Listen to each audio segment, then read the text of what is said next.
Bu olan daydaylar biraz qabağa otursun. Ümumi sahəsi 18 hektar olan yaxşı bir bağ. 3-4 cür gilasımız var hektarlarla. Armud, nektarin, qaysı, alma, şaftalı. Hamısı da direkt sistemi hektarlarla.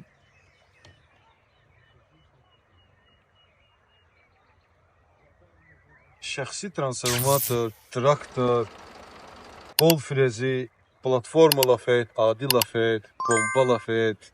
Qaroç ürəyiniz nə istəyirsə, nə lazımsa bağa hər şeyimiz var. Dövlət hesabına artizan, bütün bağa da su sistemi çəkilir. Bağımız 10 ilin bağıdır. 2 mərtəbəli yaşayış evimiz də var. 100 tonluq xaldenikimiz də var. Üstəlik kimsə 10 gün ərzində buranı alsa, 130-140 ton hədiyyə meyvəmiz də var. Qiymət isə 2 milyon 200 min manat.